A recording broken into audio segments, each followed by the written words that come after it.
I'm not claiming, but in any event, there isn't a pain that is felt in the world that she hasn't zeroed in on and tried to find a solution to.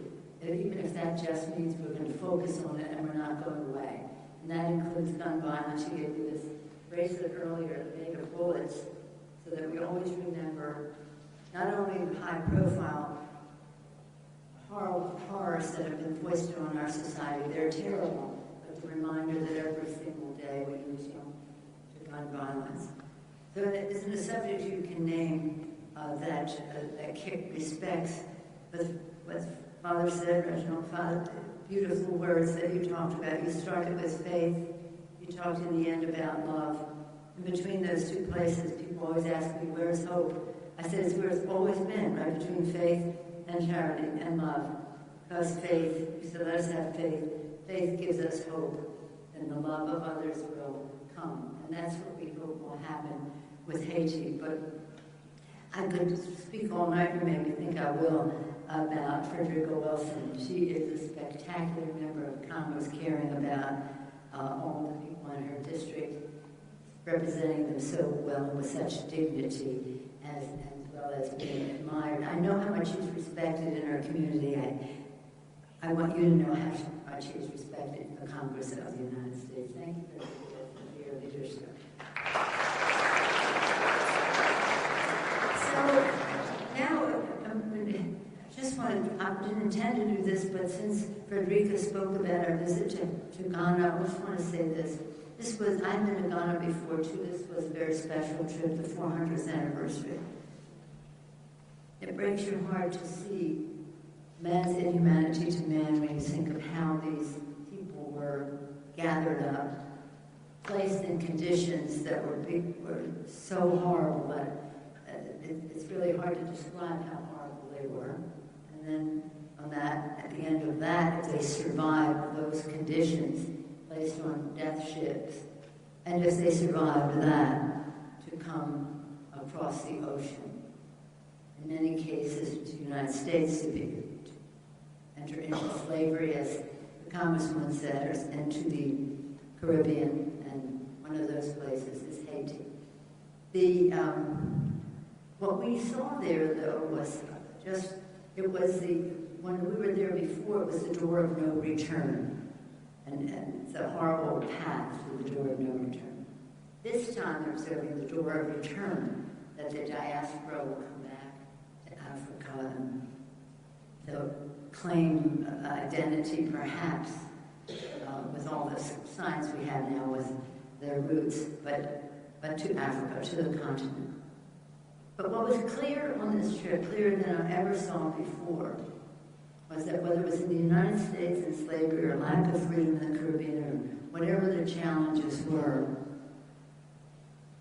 those people who left Africa 400 years ago survived the transition, survived the trip, survived the hardships. People of such resilience. Know your power, know your strength. Something so remarkable that was survived tells you that you can take on anything. Beautiful, beautiful. And so it saw that those places where people lived in Ghana was a major place. That's part of American history. And a part of America's future is the strength, resilience, and leadership of the African American community that came all those many years ago across the ocean. Now we're in Haiti. Haiti, you mentioned 1804, a revolution. Imagine the courage, the imagination just to take that action. I've been to Haiti a number of times. I love Haiti. I love the people of Haiti.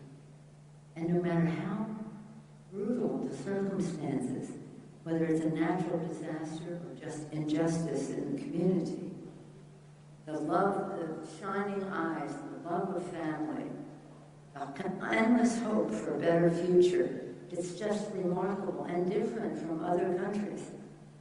It They just never lose confidence in themselves.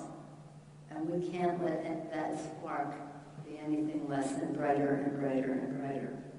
So that's why I wanted to hear currently a number of times. I'll tell you one thing and I'll yield. When I went right after the earthquake, just a number of days after the earthquake, we visited and saw really heartbreaking, but nonetheless seeing brave people helping to meet the challenges of that.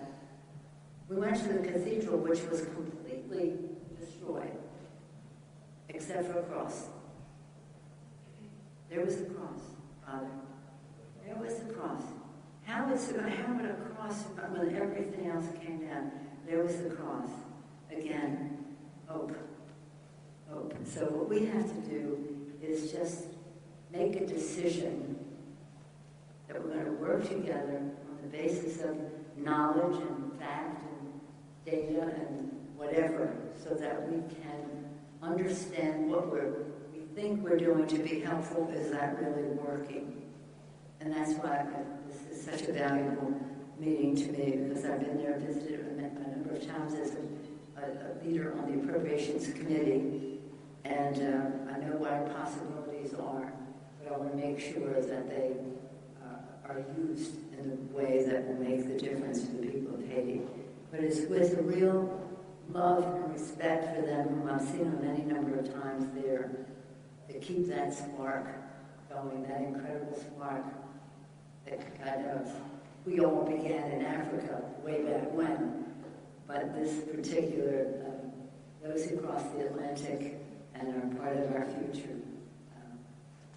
Congratulations to all of you, love to all of you, but let's focus on Haiti and make a difference for them. So with that, I welcome the distinguished panel that the Congresswoman has put forth and look forward to their testimony. Thank all of you for being here today. Thank you.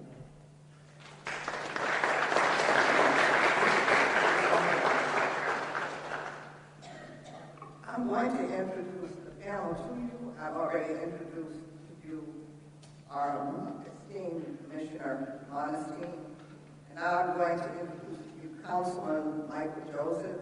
Michael Joseph was elected to the City of North Miami Beach Council in 2018 and was appointed as Vice Mayor in the same year. He is an attorney. His practice focuses on civil rights, and he is also not only a member, but a product of the 5,000 model of excellence project. Sitting next to him is Ms. Marlene Bestain. She's the founder and executive director for Family Action Network, FANAM movement, formerly known as Haitian Women of Miami. Marlene provides social services assistance not only to Haitian women and their families, but to the community at large. Aline Bestain is a strong advocate in the Haitian community, particularly for the underserved. And on this side,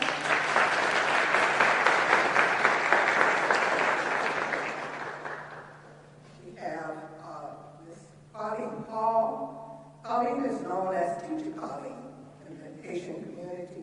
She's the founder and executive director of the Haitian American Youth of Tomorrow Incorporated, non-for-profit organization dedicated to providing positive reinforcement to at-risk youth.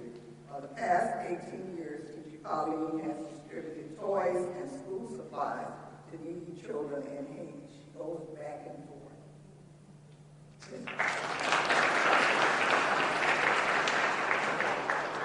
Ms. Gypsy Metellus, who is my link sister, is the co-founder and executive director of the Haitian Neighborhood Center, St. Law, which services South Florida's large Haitian immigrant population. Her community involvement spans over two decades.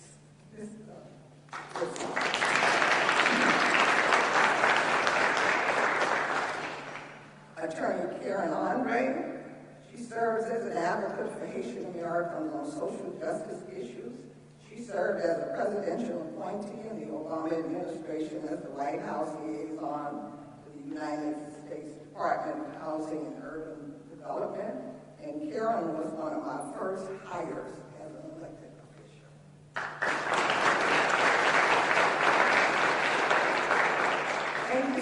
much to our participants for being here with us tonight so that everyone is allowed the opportunity to speak. I'm going to ask you a question, and I'm going to ask you to limit your responses to 2 to 3 minutes, and thank you for honoring our request. I'm going to start with Councilman Gene Modesty. As the highest-ranking Haitian elected official in Miami-Dade County, what programs, strategies, or initiatives are you aware of that could be effectively used or applied in addressing Haitian needs, the crisis in Haiti, or the needs of the diaspora?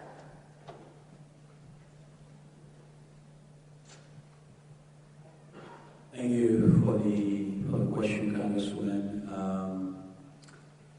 In regards to programs addressing Haitian needs, if we're speaking to what should and must happen in Haiti, I will candidly tell you I don't have the answer because it's a very complex situation, especially if we have to address that issue of unrest in Haiti after, the country's been dealing with it for so long. It's been more than a year now since we've been seeing this level of street unrest in Haiti. I'm one of those who used to be on the radio giving suggestions over and over again what I believe the solutions should be. I would say I finally realized that I'm not, having lived here now nearly 40 years, I finally realized that I'm not an expert in foreign policy, and maybe the only solution maybe is that Haitians sit together at the table and craft a path to peace and the development of their country.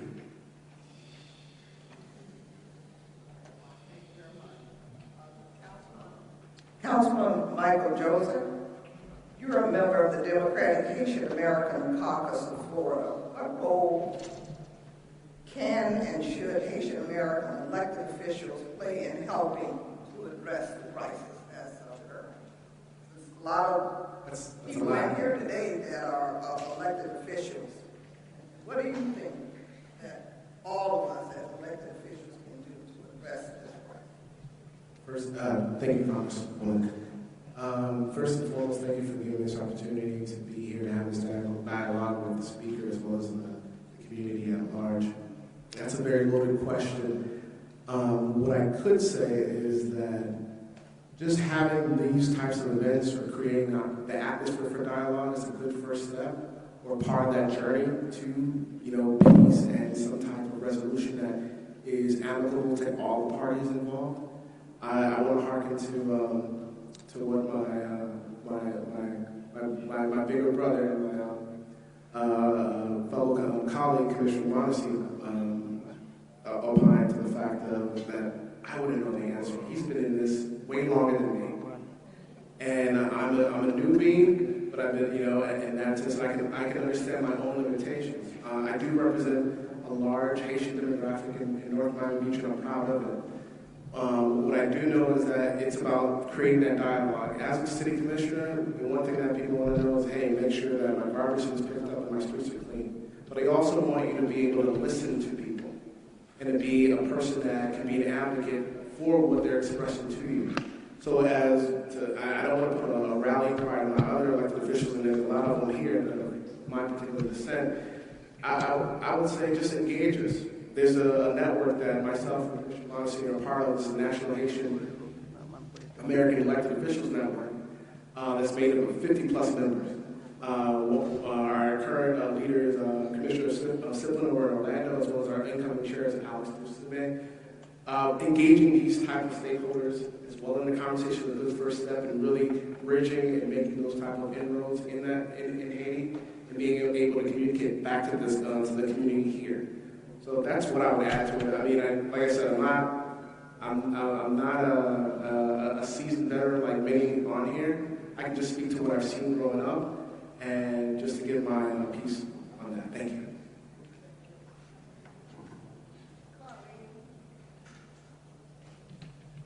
Karen, you are both community activists. From your community organizing perspective, what recommendations would you provide to the Haitian government on creating peaceful platforms where Haitian citizens can voice their concerns and be heard? Good afternoon. Thank you. Thank you, Congresswoman Wilson, who gave me my first job in politics. Thank you, Madam Speaker, for being here. It's an honor to be in your presence as the historic figure that you are, as a woman and as a leader. I will say to you that I was taken by your comments about your trip to Ghana, and to add a point there, not only did we walk out of the door of no return, we landed where we did and found a way to take back our liberty and claim our sovereignty and become the first and only successful slavers of revolt, resulting in the first and only free Black independent nation in this hemisphere. And we, the ancestors, we, the descendants of those, say today that it's a shame that in 2010 we had to gather to deal with a natural disaster out of our power. It is a horrific shame that today we are gathered because we were dealing with a man-made disaster, totally within our control of our power. And therefore, as the descendants of those people who took their liberty, if I were to speak directly to the government of Haiti, I would just repeat what the people have been saying for the last year. And let me add, it was said earlier that we are not taking sides, and I do understand, but I want to be emphatic in saying that I am very much on the side of the people, the masses.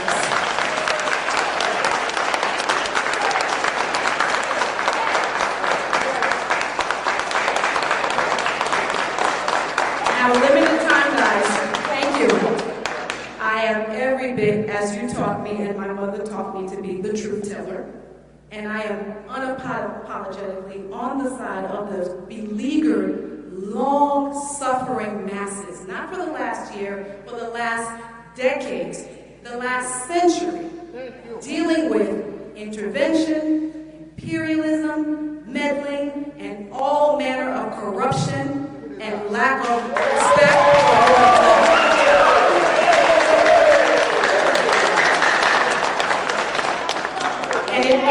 thank you guys. I got 3 minutes. Let me get it out all out. And so I'm so grateful to you, Madam Speaker, because the volatile aspect of this crisis goes beyond politics. It goes beyond partisanship. It goes beyond borders, and it is so dangerous it can destabilize the entire region.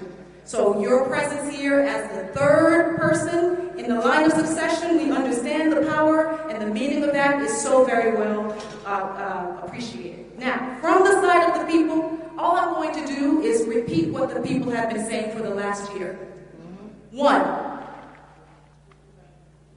since 1804, they have had one message: respect our sovereignty.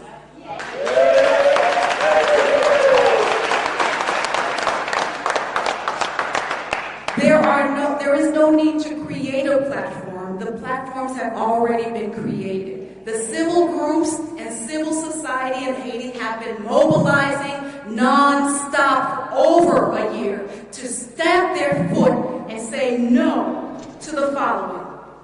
And the problem is not that they have not mobilized. The problem is that the government is not respecting them and listening to them and honoring the will of the people. So, what have they been telling the government? They've been asking, where is the Petrocaribe money?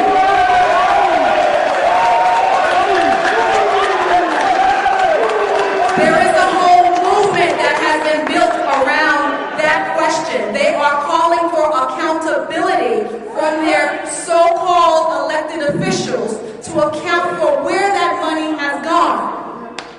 Point one, they are calling for an end to the killings, the massacres, the extrajudicial killings that are happening with impunity. Activists are being slaughtered without any impunity. They are asking, where are all these arms coming from? They are gunning people down. The Haitian police have a limited cachet, but there are people on the ground with weapons that are U.S. made, entering the country by mysterious means, and killing the activists that are raising their voices and demanding change. So, in closing, as a U.S.-born citizen, Haitian American, law-abiding, serving my government, taxpayer, I ask you, Madam Pelosi, to listen as we ask, as the U.S. citizens that we are, that the representatives of the U.S. government in Haiti listen and respect the people's demands, which are to stop meddling in our affairs and respect our ability to govern ourselves, to respect the voices that have been unified since 1804, to model the values and principles promoted here in the States, to model them as well on the ground in Haiti. For instance, it seems as if the American ambassador, Ambassador Sisson, is acting as the first in command in Haiti, and therefore we ask, as the diaspora, as U.S. citizens who are taxpayers, that she uphold those same democratic principles that we hold so dear here. We ask that they be upheld in Haiti. What does that look like? If we say no to violence here in the United States, we must say no to violence in Haiti. If we say no to corruption here in the United States, we must say no to corruption in Haiti. If we say we respect freedom of speech here in the United States, we must respect freedom of speech for all activists in Haiti. If we say we respect the rule of law here in the United States and we demand accountability of our elected officials, we must model that same action in Haiti.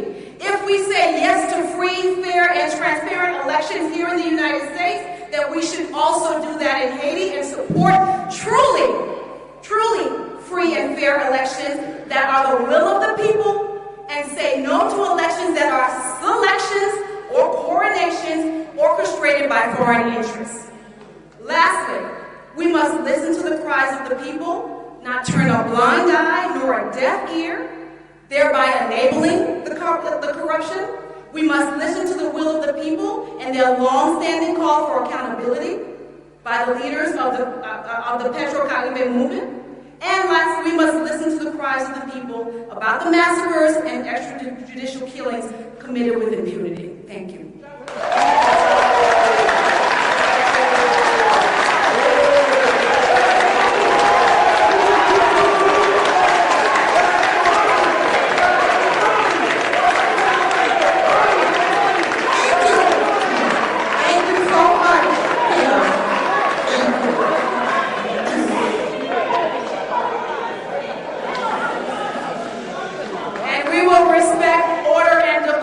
This room. Thank you, my brothers and sisters.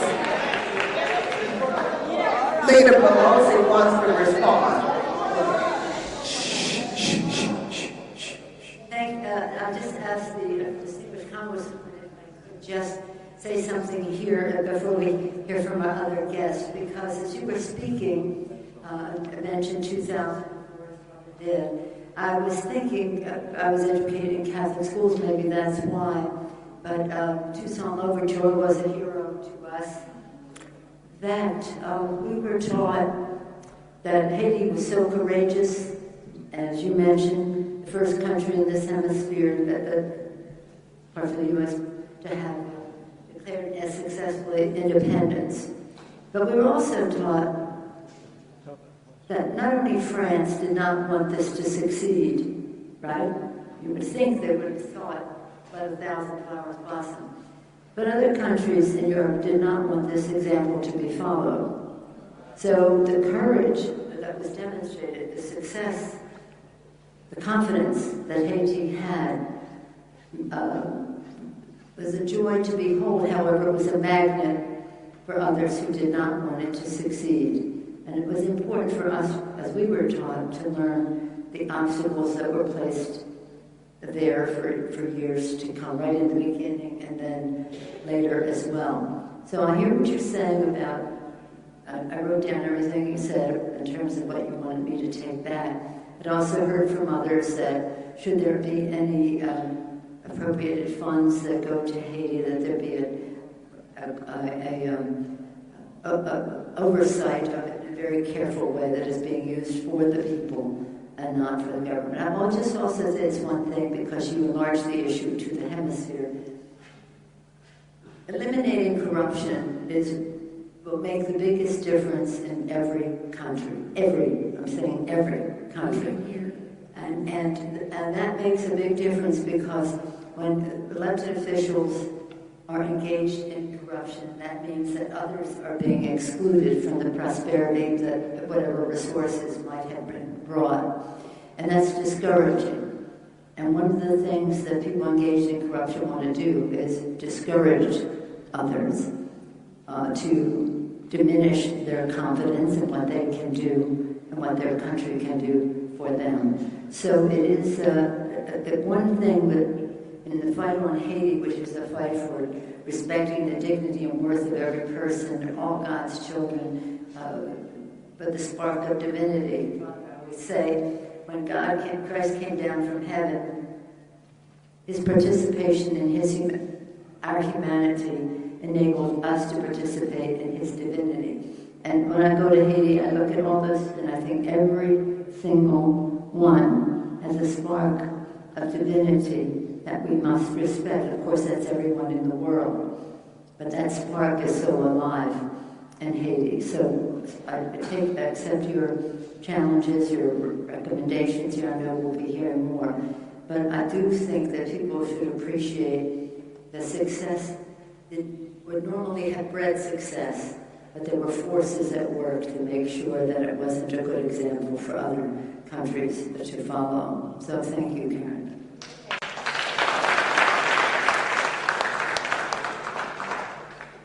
Thank you, Leader Pelosi. Colleen? Thank you, Congresswoman, for inviting me. Thank you, Madam Speaker, for coming to South Florida. Before I came here, I communicated with people in Haiti. I left Haiti, I was 10. I'm 61 years old. I've lived in America for 51 years. I am a proud Haitian American. I have never left my community and will never leave Haiti, because my umbilical cord is still in the island of Haiti. I have traveled a lot. I've been to 4 continents around the world. And I want to tell you, my Haitian people told me to bring to your attention this evening that America has been around them for years, but America has not delivered for them. America has kept them in a box. America is so close to them, and America is proud to always say the poorest country in the Western atmosphere. Today, if you look in this room and you look around us, Haitian American have made us very proud in the United States. Had we had the chance to excel in Haiti, we would have the same opportunity. But America has failed us over the years. But we have worked to keep America what it is today. And in Savannah, we have to prove. So the Haitian people in Haiti told me to tell you, no interference. They do not want America to send any kind of group in Haiti to try to calm them down, because they say this time the revolution is going to happen. They do not, and I repeat, they do not want America to send any troop in Haiti, and they want Jovenel Moïse to go, and they want them to respect the plan that they have in order for them to take the oldest person from the Cour de Cassation and let that person run the country for 3 years, put a stability into the country, and then have democratic elections. That's what I was told by the quote-unquote leaders that still are credible in Haiti would like to see. They would like for you to let our president in the United States know that in these conditions where he is supporting Jovenel Moïse for voting against Maduro in Venezuela, they didn't like it because Venezuela have helped Haiti.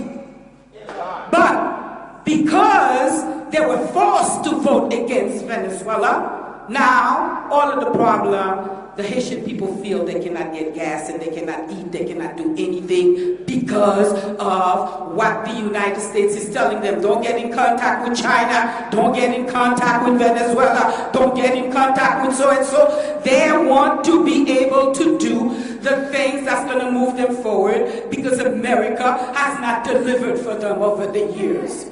They have created a famine in Haiti where right now the people cannot eat, the people cannot drink, the people cannot sleep. They are raping them, they are stopping cars, they are doing all kinds of things for the people to run. And when they come here and they apply for political asylum, Trump say they're coming in the wrong way, they're coming to invest us. And guess what? Trump in the background is supporting Jovenel Moïse. The people of Haiti say no interference, no TPS deportation after January 20th, no more support for Jovenel Moïse as president of Haiti. That's what I was told to tell you, Madam Speaker.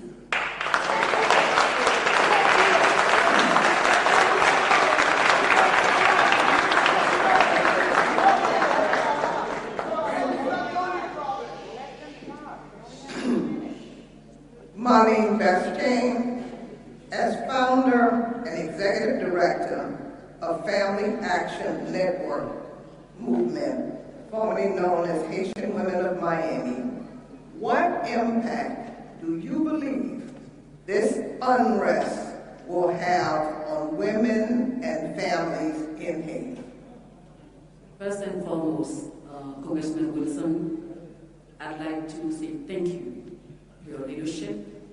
Thank you for this convening, and thank you for inviting this no-nonsense leader amongst us today. We are really proud that we are sitting at the Father Gérard Jean-Just Center. I know, without a shadow of a doubt, that if Father Gérard Jean-Just was my mentor when I came here in 1981, I spent 5 years working under his leadership as a paralegal, fighting for the basic rights of due process of the Haitians detained in complete denial of their rights in the U.S. And I learned how to stand up for what is right. So I'd like to commend you for this forum, and I'd like to say thank you, Speaker Pelosi. I've met you twice before in D.C. with the TPS recipients, in the presence of our leader here, and then they still talk about you, especially La Grande Jeune, the 4-year-old TPS daughter, the daughter of a TPS recipient who met you. So thank you for your leadership, and then we've been watching you in the past few days, and then I personally, I am in awe at your leadership. So, I'm not going to repeat what I think Karen has broached most of the points that I was going to raise today. But this afternoon I'm going to speak on behalf of all the mothers in Haiti. For months now, the Haitian people have taken to the streets asking for accountability, as Karen indicated. years have been targeted, they've been shot at, they've been murdered, and the question we are asking today, why is the world so silent about what's going on in Haiti today? Why is the world silent about the massacres? The Miami Herald wrote about the massacres in details, where men, women, and children, Speaker Pelosi, even babies did not escape the arbitrary killings. These mothers, who am I speaking on behalf today, have been crying for their sons and daughters who have fallen. Where is the accountability? The silence of the world is deafening. The silence of the world is deafening. Half of the population today, Speaker Pelosi, is suffering from food shortage. I spoke with a journalist who's sitting in the room today who just came back from Haiti. Kim, he's here. And he told me, Marlene, while we are here, Haiti looks like a post-apocalyptic environment. Everything in the country is at a standstill. Nothing is moving. People are dying of hunger.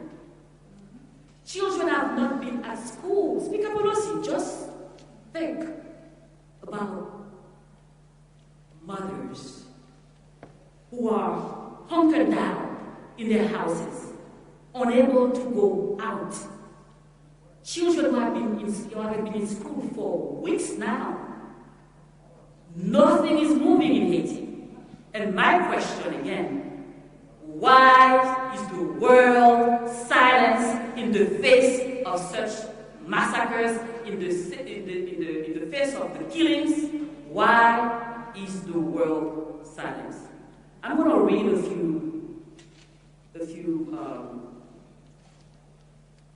paragraphs for you here. I have a whole presentation, but like I said, I'm not going to repeat everything that Karen said. The citizens in Haiti are engaged at all levels in the country. Everywhere, in the 10 departments, people are standing up. They are asking for accountability about the $1.7 billion of funds who have been misappropriated, especially by the Mickey government and followed by Jovenel Moïse. The citizen engagement spans a broad base across the 10 departments. 37% of the devaluation of the good, which is the Haitian dollar.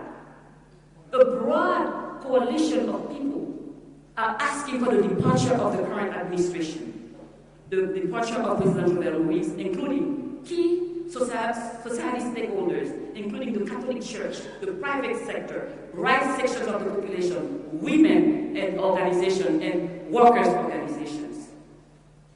They are asking why President Jovenel Moïse fired the director who was investigating the crimes and the Petro-Caribbean. Why did he fire that person? The government actors and agencies have been directly responsible for violence against protesters. You know how they kill them? They kill them, they shoot them in the head to make sure that they do not survive. At least 69 people have died in encounter with the police, including 24 with bullet wounds to the head, and the mothers are crying, asking for justice. Amnesty International has called the national police to stop the killings, to no avail. 71 civilians have been massacred by armed gangs recently, including babies as young as 2 months old. The U.S. policy has had an impact on what's going on in Haiti. And when the refugees come here, as Colin indicated, they are detained, and even as we speak, in the midst of such grave repression, people are being deported to Haiti. Now, my question, and I'm going to end on that note. I know whenever women get involved, whenever women get engaged, la femme yo campé, bagaille a changé. leur famille campé pour dire non à massacre, non à corruption, no to the arbitrary killings, no to the massacres, no to the corruption, no to the arbitrary killings, no to this government which was hand-selected by some of our friends, and we have to say, unfortunately, by some of our friends, even though now supported by President Trump. But if there is a journal who is today Speaker Pelosi, it is because there was a Michel Martelly who was handpicked by some of our friends. So we hope that when you go back, we don't have time. We don't have time. Something has got to be done, Speaker Pelosi. Something has got to be done. This silence, this deafening silence cannot continue. People need to stop dying. And then we are calling on the leadership to do something about this. Because Haiti has enough. We have to respect the cries of the people. We have to respect the cry of the people. And we have to respect Haiti, our motherland. Thank you.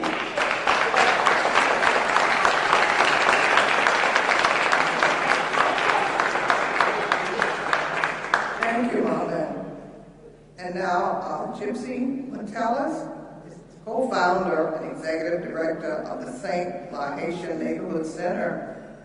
You serve many people who have family members who could very well be a part of protest.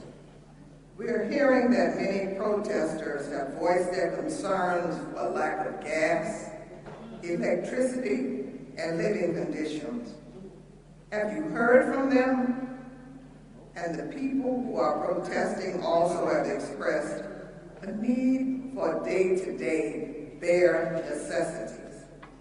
If so, what role could non-governmental and community-based organizations in Haiti play in meeting those needs? Good afternoon. Thank you, Congresswoman Wilson, for this invitation and for organizing this gathering. Thank you, Speaker Pelosi, for joining us. I can ditto all of the accolades, all of the compliments that you received this evening. I want to thank you for opting to be in community, to get this honest feedback.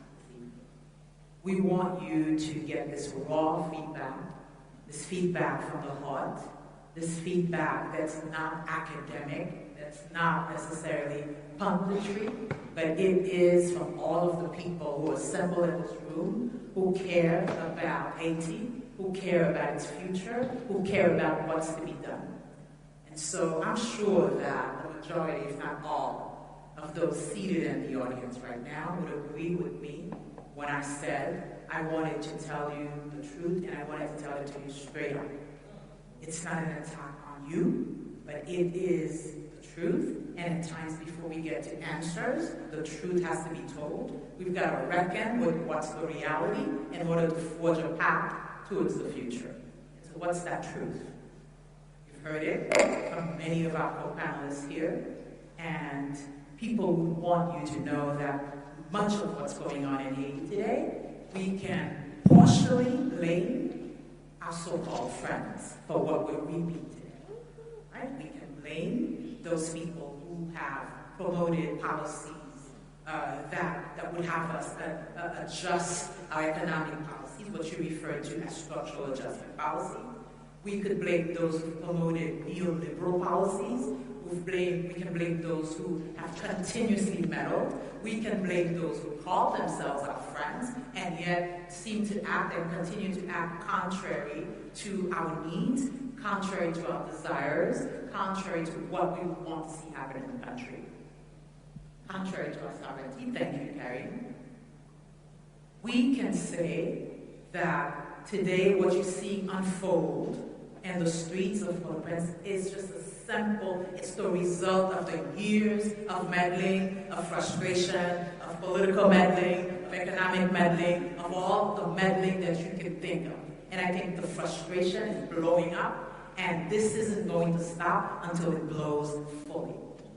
At the rate things are going, things have to blow fully. And I think as a friend to this community, as a friend to the country, you've got to hear what people in Haiti are demanding, right? So you've heard it already. People generally across the civil society, across the multiple sectors in Haiti, are calling for Jovenel Moïse's departure. That's what we do. Everyone is calling for his departure because he has proven himself and capable of governing. And the popular joke in Haiti today is that when you tell an untruth, so his first name has become a nickname for lies, right? So if you make me a promise today, I can turn around and say, well, don't give me any of your Jovenels, because people recognize him for not standing behind his words, and of course being engaged in all sorts of issues and things that we would call corruption, that are in fact corruption, that people are saying basta. The people of Haiti are saying this is enough. They're calling for his departure. They're calling the international community, their friends, and Haitian diaspora, to support them and this natural process that is I suppose, is going to flush out all of the ills that plague this country. And this process must unfold, and it must unfold without people's interruptions or meddling. People are calling for the Parliament of Haiti to be cleaned up. This Parliament is a Parliament.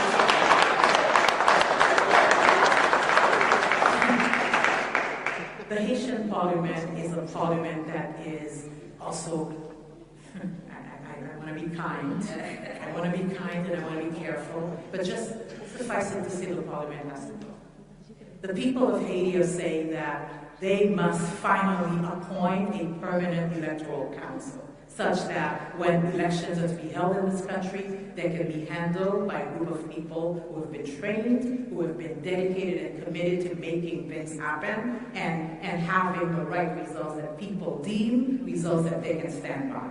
The people of Haiti are saying, my goodness, let us govern ourselves. Let us find our own path. We've got the answers. Just support us in our quest to find what those are. Support us in our quest to ensure that this misery that so many people throughout the country are experiencing can finally be alleviated. People like to say that Haiti is too rich to be poor. We believe that. The resources are not redistributed across the board, and you've got a small group of people hogging those resources, and it is creating the frustration and the resulting violence that you see in some sectors. But very often people are acting in some ways to just speak out, cry out for what people are not hearing them denounce properly. And so, what else do people want to see? People want to see the United States finally say, all right, what do you want and how can we help you get there? We don't want the United States or Canada or France or the rest of our friends to dictate. England, I've forgotten England, thank you. We don't want to be dictated. We don't want to be dictated. I think that we are a country with this proud heritage and proud history of surprising the world time and again. And this time around too, I believe the solutions are in country. The solutions are being articulated by so many civil society groups throughout the country. They know what they want. And I think if the United States and the rest of our friends take the time to listen and to heed the call of the people in Haiti, you will find that Haiti offers you an opportunity to handle so many hotspots in the world in a way that is going to be a win-win, not just for the country where the hotspots occur, but in terms of American or U.S. policy towards these countries. This is an opportunity to get it right around what happens around migration crises, to get it right around what happens in terms of water solution, water distribution, to get it right around what needs to happen in terms of picking up trash, to get it right in terms of making food and healthcare and housing accessible to everyone, to making sure that everybody has access to education. We can get it right. Haiti offers an opportunity, and we can be ashamed to not take it. Haiti offers us the opportunity. Thank you.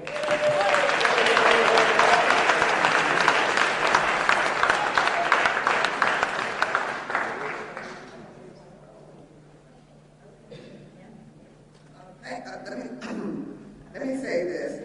Thank you so much for your participation and informative answers.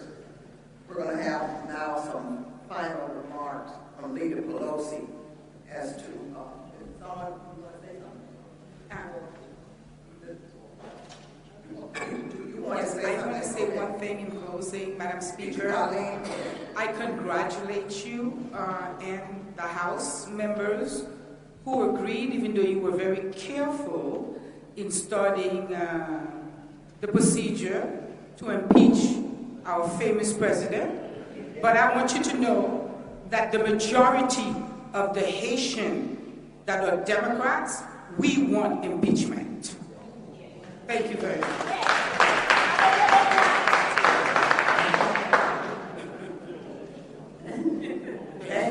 Thank you, Carla. Do you want to say something? I want to say something.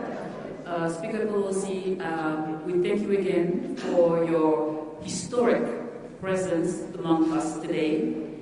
We wanted to make sure to reiterate that the Haitian people are suffering. The Haitian people are asking for our support. The Haitian people are tired of dying of hunger. The Haitian people are tired of being killed. The Haitian people are tired of suffering. They want to take their destiny in their own hand. And there is no time. The time is now. There is no time. And we hope that when you return to Washington, D.C., you will consult with your leaders and then something will be done, because the institutions, the civil society, all the organizations, they need our help, and they are asking for our help now. There is an urgency now. We need your help now, Speaker Pelosi. And we know when women organize, when women stand up, the world can stop. The world can stop. The world needs to stop and pay attention to what's going on in Haiti today. And we have great hope that you will, when you go back, you will support the people of Haiti. Thank you. Thank you.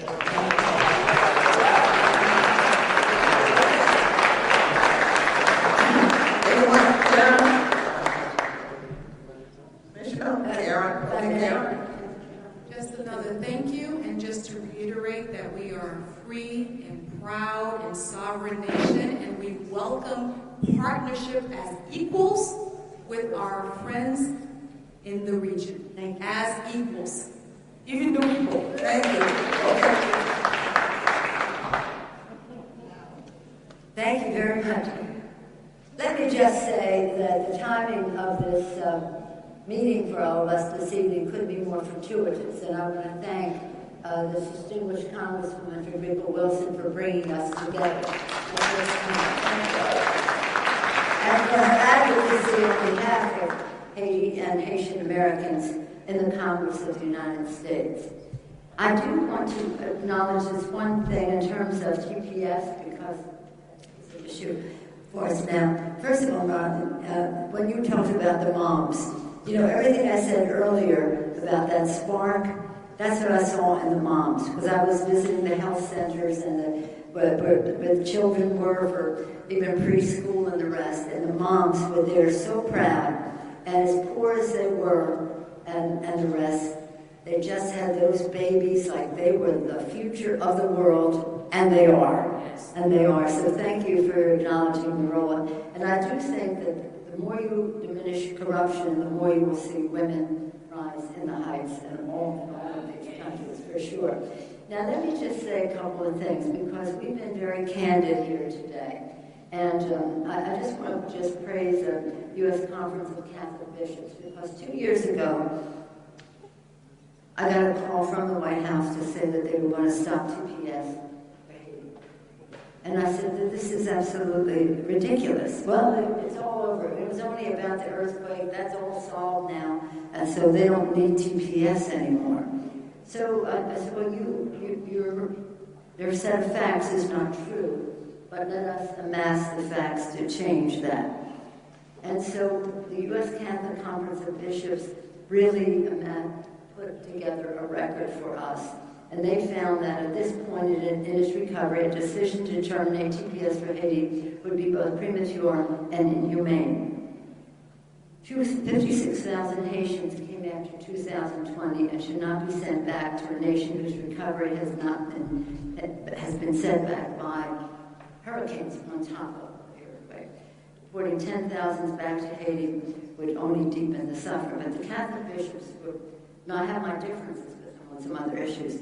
But on this issue, they were there, and their documentation that they gave us to present to the administration got us at least, now I don't like that it had a timetable, but at that point it was going to be immediate, and then they gave us, 18 more months. But that's a fight that we have, and we passed the bill in the Promise Act that's sitting in the Senate to extend TPS. I hear what you're saying. I'll take this back about the urgency of it now, because that's the message here. There's poverty. There has been poverty there. There have been injustices and the rest. And now there's a real opportunity to change all of that from what you are saying because of civic involvement. And let us see what that is. Now, one thing I do want to say to you, because we're friends, and you've been candid, and I'm going to be candid. Maduro is a thug, and so I'm not taking any respect for what Maduro might be doing in Haiti. Good, I'm glad there may be some benefits, but I'm not making that erasing the injustices, the horror, the killings that he is doing in Venezuela, because he is part of spreading a global and certainly a hemispheric exporting corruption and the rest. Not to get involved in a full-fledged conversation about Maduro, but I can't leave a meeting where they're saying, I'm not even going into President Bush and how he uses his calls for this, that, and the other, Trump, or how he uses his calls this way or that. Your complaint about him may be very justified in that respect, but I cannot let my view of Maduro go unspoken in a group of this kind. So okay, I hear what you're saying. Well, I've had such an earlier conversation as others were saying, some dollars that come from the U.S. are not spent well. They're just shrining the administration. Well, let's find out what those are. Let's have oversight over that money. But this, my inspiration for any globalization, it comes from when I was young and in college, I went to the inauguration of John F. Kennedy. And you reminded me of it in your sovereignty and respect. Everybody in the world who studies American history knows that he said to the citizens of America, ask not what our country can do for you, but what you can do for your country, right? Every school child knows that. People who study America know that. But the very next sentence in that speech, the very next sentence, which landed on me, was to the citizens of the world, ask not what America can do for you, but what we can do working together for the freedom of mankind. Working together. No condescending, no disrespect, but total respect as equals, what we can do working together. And that has to be what we're about if we're going to live up to our own ideal of America. Not any looking down at anybody or any, again, condescension, but always with respect. And remember, now, I fought these fights on Haiti when it was HIV/AIDS, and they didn't want people coming into the country. It has been, it's been almost as if, but I don't want to get political, so I have to, I won't be political on this, but we know where some of our challenges are in this, whether somebody has HIV/AIDS or holler or whatever it is. But if we're going to be true to what we say, and all these people of faith speak out about one thing and another, then as people of faith, they have to recognize that these are God's children who treat them with respect. Co-people. A lot of the evangelicals have been very good on immigration. Again, people of faith.